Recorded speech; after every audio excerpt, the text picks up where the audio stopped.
আসসালামু আলাইকুম প্রিয় দর্শক, স্বাগত জানাচ্ছি আমার দেশ লিড নিউজের সঙ্গে আছি আরমান মুজাহিদ। আমাদের আজকের লিড নিউজের শিরোনাম, ব্যাংক লকার এখন কালো টাকার নিরাপদ আশ্রয়স্থল। নিউজটি লিখেছেন সৈয়দ মিজানুর রহমান। চলুন দর্শক বিস্তারিত জেনে নেওয়া যাক। সাদা আর কালো টাকার সম্পদের নিরাপদ আশ্রয়স্থল দেশের ব্যাংক লকারগুলো। সরকারি বেসরকারি মিলিয়ে লক্ষাধিক লকারে কে কি রাখছেন, কত টাকার বৈধ অবৈধ সম্পদ রয়েছে, এসবের কোনো ধারণা নেই রক্ষকদের। বৈধভাবে ভাড়া নিয়ে অবৈধ কিছু রাখা হলেও এসব খতিয়ে দেখার অধিকার নেই ব্যাংক কর্তৃপক্ষের। লকারে কোটি টাকার সম্পদ রাখলে যেমন কোনো জবাবদিহি নেই, তেমনি এসব সম্পদ চুরি বা ক্ষতিগ্রস্ত হলেও দায় নেই ব্যাংকের। অর্থনীতিবিদ ও বিশেষজ্ঞরা বলছেন, ব্যাংক লকারের জন্য সময় উপযোগী নীতিমালা দরকার। তাদের দাবি, লকার নিয়ে সঠিক নীতিমালা ও সুস্পষ্ট আইন না থাকায় কালো টাকার মালিকদের অনেকেই সম্পদের বিশাল একটি অংশ লুকিয়ে রাখার সুযোগ পাচ্ছেন, যা মূল অর্থনীতির হিসাবের বাইরে থেকে যাচ্ছে। গৃহিণীদের ব্যবহৃত স্বর্ণ, বিভিন্ন গহনা এবং ফ্ল্যাট বাড়ির দলিল ব্যাংক লকারে রাখার স্বাভাবিক রীতি থাকলেও সন্দেহজনক লকার খুলে পাওয়া যাচ্ছে কাড়ি কাড়ি ডলার, পাউন্ড, স্বর্ণের বার সহ বৈধ অবৈধ সম্পদের বিশাল মজুত। অনুসন্ধানে জানা গেছে, কয়েক দশক ধরে বাংলাদেশে লকার ব্যবহার হলেও 2023 সালে হঠাৎ চাহিদা বেড়ে গেলে ব্যাংক লকার সবার নজরে আসে। দুর্নীতি দমন কমিশনের একাধিক অভিযানে বিভিন্ন ব্যাংকের লকার থেকে অঘোষিত অর্থ, স্বর্ণ ও বৈদেশিক মুদ্রা উদ্ধারের তথ্য প্রকাশ পেয়েছে। সর্বশেষ আদালতের নির্দেশে গত 22 জানুয়ারি বাংলাদেশ ব্যাংকের ভল্টের লকারে তল্লাশি চালিয়ে সাবেক ডেপুটি গভর্নর শীতাংশু কুমার সুর চৌধুরীর রাখা 55,000 ইউরো এবং 1,69,300 মার্কিন ডলার জব্দ করা হয়। পাশাপাশি 70 লাখ টাকার এফডিআর ও প্রায় 1,20,00,000 টাকা মূল্যের 1 কেজি সোনার অলংকার জব্দ করা হয়। সংশ্লিষ্টরা বলছেন, অ্যাকাউন্ট পরিচালনার ক্ষেত্রে গ্রাহকের জবাবদিহির বিষয়টি থাকে। এক্ষেত্রে তার আয়কর বিবরণী জমা দেয়া অনেক ক্ষেত্রে বাধ্যতামূলক, কিন্তু লকার ভাড়া নেওয়ার ক্ষেত্রে এ ধরনের কোনো বাধ্যবাধকতা নেই।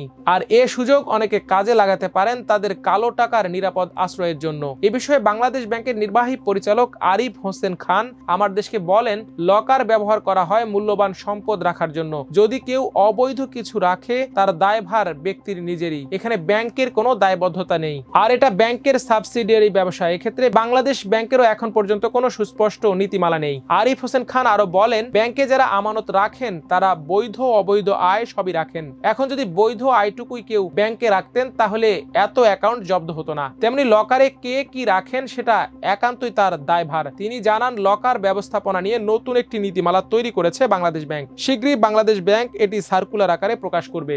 নতুন নীতিমালায় লকার কিভাবে ব্যবস্থাপনা করা হবে সেই নীতিমালা অনুযায়ী পরিচালনা করবে ব্যাংকগুলো। লকার স্থাপনের জন্য ব্যাংকগুলোকে বাংলাদেশ ব্যাংকের অনুমোদন নিতে হবে। অবৈধ ও বিস্ফোরক জাতীয় কিছু রাখা যাবে না। যদি কোনো ব্যক্তির ক্ষেত্রে ব্যাংকের সন্দেহ হয়, তখন ওই ব্যক্তির বিরুদ্ধে ব্যাংক ব্যবস্থা নিতে পারবে। এছাড়া লকার ফি কত হবে তার একটি নির্দিষ্ট পরিমাণও ঠিক করে দেবে কেন্দ্রীয় ব্যাংক, যাতে গ্রাহক হয়রানির শিকার না হন। ট্রান্সপারেন্সি ইন্টারন্যাশনাল বাংলাদেশ টিআইবির নির্বাহী পরিচালক ডক্টর ইফতেখারুজ্জামান আমার দেশকে বলেন, সাধারণ ব্যাংকিং সেবার মতো লকার ব্যবহারের ক্ষেত্রেও স্বচ্ছতা ও জবাবদিহিতা দরকার। লকার ব্যবহারের সর্বপর্যায়ে গচ্ছিত অর্থ সম্পদের আইনগতভাবে বৈধ উৎসের সঙ্গে সামঞ্জস্য যাচাই বাধ্যতামূলক করার কথাও উল্লেখ করেন তিনি। নো ইওর কাস্টমার পদ্ধতি চালু হলে কালো টাকা বা অবৈধ সম্পদ নিরাপদ আশ্রয়ে রাখার সুযোগ আর থাকবে না। এতে মূল অর্থনীতিতে সম্পদের সব হিসাব চলে আসবে, দুর্নীতির সুযোগও কমে যাবে। একইভাবে লকারে রাখা অর্থ সম্পদের হালনাগাদ বিবরণী বার্ষিক আয়কর রিটার্নের অংশ হিসেবে নিয়মিত নজরদারির আওতায় রাখার দাবি জানান ডক্টর ইফতেখারুজ্জামান।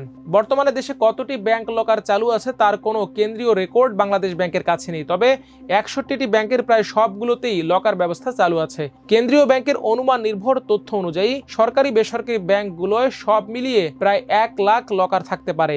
ব্যাংকগুলো স্বতন্ত্রভাবে এসব লকার পরিচালনা করে এবং বাংলাদেশ ব্যাংকের নিয়মিত কোনো তদারক বা পরিদর্শন ব্যবস্থা এক্ষেত্রে নেই। তবে লকার অ্যাকাউন্ট খোলার সময় গ্রাহকের কাছ থেকে একটি অঙ্গীকারনামা রাখা হয়। লকার ভাড়া নিয়েও সুনির্দিষ্ট পরিমাণ নির্ধারণ করা নেই। এক এক ব্যাংক এক এক রকম ভাড়া আদায় করে। যেমন সোনালী ব্যাংকের 54টি শাখায় লকার সুবিধা চালু আছে। সেখানে ছোট লকারের বার্ষিক ভাড়া 2,000 টাকা, মাঝারি লকারের ভাড়া 2,500 টাকা এবং বড় লকারের জন্য ভাড়া 3,000 টাকা। আইএফআইসি ব্যাংকে ছোট লকারের ভাড়া 5,000, মাঝারি 10,000 এবং বড় লকারের জন্য 12,000 টাকা। সিটি ব্যাংকে প্রায় 4,000 লকার, তাদের ছোট লকারের জন্য ভাড়া 5,000, মাঝারি 7,000 এবং বড় লকারের জন্য 9,000 টাকা। বড় লকারের চাহিদা উল্লেখযোগ্য হারে বেড়েছে বলে জানা গেছে। বিদ্যমান নিয়ম অনুযায়ী ব্যাংক লকারের ভেতর গ্রাহক কি রাখছেন সে তথ্য জানার অধিকার নেই রক্ষক বা সংশ্লিষ্ট ব্যাংক কর্তৃপক্ষের। তবে প্রতিবার লকার খোলার সময় গ্রাহককে সই স্বাক্ষরের মাধ্যমে মালিকানা প্রমাণ দিয়ে লকারের জিনিস বের করা বা নতুন জিনিস সংরক্ষণের সুযোগ থাকে। ব্যাংক কর্তৃপক্ষ জানায় প্রতিটি লকারের দুটি চাবি থাকে, একটি গ্রাহকের কাছে, অন্যটি ব্যাংকের কাছে। গ্রাহকের উপস্থিতিতে ব্যাংক কর্মকর্তা এক্ষেত্রে চাবি ব্যবহার করে লকার খুলে দেন। তবে লকার খোলার সময় সেখানে কেউ উপস্থিত থাকতে পারেন না। গ্রাহক কি রাখছেন তা ব্যাংক জানে না। বেসরকারি একটি ব্যাংকের কর্মকর্তা শামসুদ্দোহা আমার দেশকে জানান, তার ব্যাংকের লকার ব্যবহারের চুক্তিতে বলা আছে লকার বিস্ফোরক দ্রব্য, অবৈধ পণ্য বা নিষিদ্ধ বস্তু রাখা যাবে না। তবে এসব বিষয়ে নজরদারির ব্যবস্থা নেই। লকারের পূর্ণ দায়িত্ব গ্রাহকের, সেখানে ব্যাংকের কেউ উপস্থিত থাকেন না। কেউ যদি অবৈধ কিছু রাখেন তাহলে আইন শৃঙ্খলা রক্ষাকারী বাহিনী আদালতের অনুমতি নিয়ে লকার খুলতে পারে। তবে বিশেষ ক্ষেত্রে লকার তল্লাশির ক্ষমতা দুদক, Bangladesh financial investigation unit BFIU ও জাতীয় রাজস্ব বোর্ড NBR এর রয়েছে। শামসুদ্দোহা জানান 2023 সালেই তার দেখা সবচেয়ে বেশি চাহিদা ছিল লকারের। সে বছর একরকম হিড়িক পড়ে গিয়েছিল লকার ভাড়া নেয়ার। সে সময় ব্যাংকগুলো গ্রাহকের চাহিদা অনুযায়ী লকার দিতে পারেনি। তবে এখন আবার চাহিদা খুব একটা নেই। গত বছরের 29 এপ্রিল চট্টগ্রাম ইসলামী ব্যাংকের চকবাজার শাখায় যান ব্যাংকটির গ্রাহক রোকেয়া আক্তার বাড়ি। এ শাখায় তার মেয়ে নাসিয়া মারজুকার সঙ্গে যৌথভাবে একটি লকার ভাড়া নেওয়া ছিল। সে সময় লকারটির দায়িত্বে থাকা কর্মকর্তাকে অনুরোধ করেন লকার কক্ষের দরজা খুলে দেওয়ার জন্য। ব্যাংক কর্মকর্তা লেজার বইয়ে স্বাক্ষরের পর কক্ষ খুলে দেন, কিন্তু রোকেয়া দেখতে পান তার লকারটি আগে থেকেই খোলা। তিনি ব্যাংক কর্তৃপক্ষকে জানান তার সেখানে 149 ভরি সোনার গহনা ছিল, কিন্তু ব্যাংক কর্তৃপক্ষ তাকে জানিয়ে দেয় এ বিষয়ে তাদের কিছুই করার নেই। পরে ইসলামী ব্যাংকের বিভিন্ন পর্যায়ে দেন দরবার করেও কোনো লাভ হয়নি রোকেয়ার। কয়েকদিন পর 3 জুন তিনি চট্টগ্রামের চকবাজার থানায় মামলা করতে যান। পুলিশ মামলা না নিয়ে একটি সাধারণ ডায়েরি লিপিবদ্ধ করে। দৈনিক আমার দেশ সে সময় দায়ের করা জিডির একটি কপি সংগ্রহ করেছে। অভিযোগ সূত্রে জানা গেছে ব্যাংকের ভেতরে অত্যন্ত সংরক্ষিত স্থানে রাখা লকার তিনি খুলতে দেখতে পান। লকারের দুটি চাবির একটি ব্যাংক কর্তৃপক্ষের হাতে ছিল, অন্যটি তার হাতে। ওই লকারে স্বর্ণের 40টি হাতের চুড়ি, 4টি জড়োয়া সেট, একটি গলার সেট, 7টি চেইন, 25টি আংটি, 30 জোড়া কানের দুল ছিল। এর সবই খোয়া যাওয়ার অভিযোগ আনেন বাদী।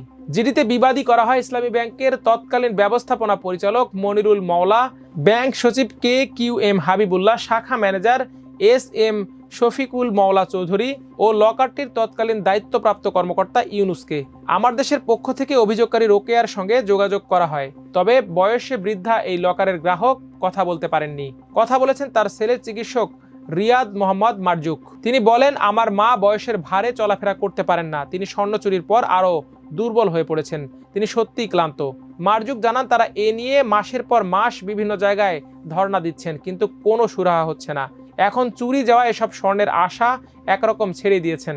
কয়েক মাস আগে একবার তিনি নিজে দুদকে অভিযোগ করলে চট্টগ্রাম দুদকের স্থানীয় কার্যালয়ে তার মাকে ডাকা হয়েছিল, কিন্তু এখানেই শেষ। কেউ আর এ নিয়ে কিছু জানায়নি বলে উল্লেখ করেন তিনি। এ নিয়ে কথা হয় ইসলামী ব্যাংকের সদ্য বিদায়ী চেয়ারম্যান ওবায়দুল্লাহ আল মাসুদের সঙ্গে। তিনি আমার দেশকে জানান এ নিয়ে বর্তমান পরিচালনা পর্ষদ একাধিকবার আলোচনা করেছে। একটি তদন্ত কমিটি গঠনের মাধ্যমে এর আসল রহস্য বের করার চেষ্টা করা হচ্ছে। খোঁজ নিয়ে জানা গেছে ব্যাংক লকার থেকে স্বর্ণালংকার উধাও হওয়ার ঘটনা এটি প্রথম নয়। এর আগেও বিভিন্ন সময়ে এ ধরনের ঘটনা ঘটেছে। অথচ নিয়ম অনুযায়ী ব্যাংক থেকে গ্রাহক যে লকার সেবাটি নেন সেটি অন্য কেউ খুলতে পারার কথা নয়। বেসরকারি একটি ব্যাংকের senior vice president Sheikh Sharafuddin bank লকারের নিরাপত্তার দুর্বলতার বিষয়টি তুলে ধরেন। তিনি জানান লকারের নিরাপত্তা 2 স্তর বিশিষ্ট। একটি চাবি থাকবে ব্যাংকের কাছে, অন্যটি গ্রাহকের কাছে। কিন্তু ভাড়া দেয়ার বা নেয়ার আগ পর্যন্ত দুটি চাবি ব্যাংকের সংশ্লিষ্ট কর্মকর্তার তত্ত্বাবধানে থাকে। তখন তিনি চাইলে গ্রাহকের চাবির একটি নকল কপি তৈরি করে রাখার সুযোগ পান।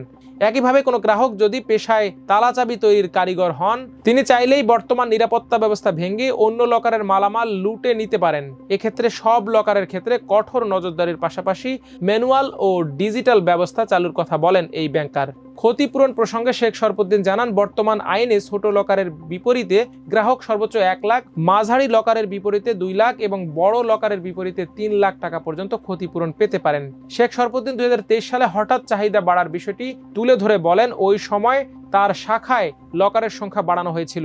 ওই বছরের নভেম্বরে তার কাছে অন্তত 10 থেকে 15 জন গ্রাহক আসেন লকার পাওয়ার আশায়। তাদের সবাই এই ব্যাংকেরই পুরনো গ্রাহক। গ্রাহকদের রাজনৈতিক কোনো পরিচয় ছিল কিনা জানতে চাইলে শরফুদ্দিন বলেন, তাদের 2-1 জন ব্যবসায়ী এবং বহু বছর ধরেই একই শাখায় লেনদেন করছেন, কিন্তু হঠাৎ কেন তাদের লকারের প্রয়োজন হয়েছিল সে বিষয়টি তখন তিনি জানাতে চাননি। ব্যাংক, বীমা ও কোম্পানি নিয়ে কাজ করেন জ্যেষ্ঠ আইনজীবী নাজমুল কবির। ব্যাংকে গচ্ছিত সম্পদ চুরি বা হারিয়ে গেলে বা গ্রাহকের অজান্তে কেউ তুলে নিলে তার প্রতিকারের বিষয়ে জানতে চাইলে তিনি বলেন, ব্যাংক কোম্পানি আইন 1991-এ ব্যাংকের কার্যাবলীর একটি ধারায় গচ্ছিত বস্তুর নিরাপত্তার জন্য ভল্টের ব্যবস্থা গ্রহণ করার কথা বলা হয়েছে। এই আইনের কোথাও গচ্ছিত বস্তুর ক্ষতি সাধন হলে কি ক্ষতিপূরণ দেয়া হবে সে কথা উল্লেখ করা হয়নি। শুধু যদি ব্যাংকটির অবসায়ন হয় সেক্ষেত্রে ক্ষতিপূরণ হিসেবে আমানত বীমা আইন কার্যকর করার কথা বলা হয়েছে। বীমার পরিমাণ 1 লাখ থেকে সর্বোচ্চ 3 লাখ টাকা পর্যন্ত বলেও জানান তিনি। বাংলাদেশ ব্যাংকের কর্মকর্তার জন্য পৃথকভাবে লকার সুবিধা রয়েছে। কেন্দ্রীয় ব্যাংকের ভল্টে স্থাপিত এসব লকারে ব্যাংকের বর্তমান বা সাবেক কর্মকর্তারা তাদের নথিপত্র বা মূল্যবান সম্পদ রাখতে পারবেন। এসব লকার 20 বছর পর্যন্ত ব্যবহারযোগ্য।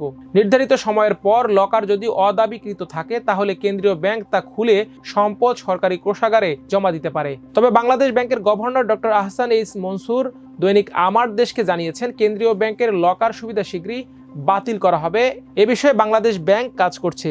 তিনি আরও জানান, কেউ যদি লকারের অপব্যবহার করে তা কঠোরভাবে নিয়ন্ত্রণের জন্য একটি নীতিমালা প্রণয়নের কাজ প্রায় শেষ পর্যায়ে রয়েছে। শীঘ্রই এই বিষয়ে চূড়ান্ত সিদ্ধান্ত নেওয়া হবে। ব্যাংকের সেফ ডিপোজিট লকার দীর্ঘদিন ধরেই নিরাপদ সম্পদ সংরক্ষণের অন্যতম মাধ্যম হিসেবে পরিচিত। মূল্যবান স্বর্ণ, জমির দলিল, পারিবারিক ঐতিহ্য কিংবা গোপনীয় নথিপত্র সবকিছুই রাখা হয় বিশেষ এই ভল্টে। কিন্তু সাম্প্রতিক সময়ে এসব লকারে কালো সম্পদ সংরক্ষণের প্রবণতা ও নীতিমালার অভাব নিয়ে তৈরি হয়েছে নতুন বিতর্ক। বর্তমানে ব্যাংক লকার ব্যবহারে বাংলাদেশ ব্যাংকের কিছু প্রাথমিক নির্দেশনা থাকলেও কালো সম্পদ সংরক্ষণ ঠেকাতে কার্যকর কোনো আইন বা মনিটরিং কাঠামো নেই। ব্যাংক কর্তৃপক্ষ গ্রাহকের অনুমতি ছাড়া লকার খুলতে পারে না, আবার তারা জানেও না ভেতরে কি আছে। নাম প্রকাশে অনিচ্ছুক এক ব্যাংক কর্মকর্তা বলেন, আমরা শুধু লকার ভাড়া দেই, ভেতরে কি আছে সেটি দেখা আমাদের এখতিয়ারে পড়ে না। তবে আমরা সন্দেহজনক লেনদেন হলে রিপোর্ট করি। এ সুযোগকে ব্যবহার করছেন কিছু অসাধু ব্যক্তি। ব্যাংক অ্যাকাউন্টে না রেখে কোটি টাকার স্বর্ণ, নগদ অর্থ বা বিদেশি মুদ্রা সরাসরি লকারে রাখছেন, যা আয়কর বা মানি লন্ডারিং আইনের পরিপন্থী। দর্শক, আজ এ পর্যন্তই। সবাই ভালো থাকুন, সুস্থ থাকুন, থাকুন আমার দেশের সঙ্গে। আল্লাহ হাফেজ।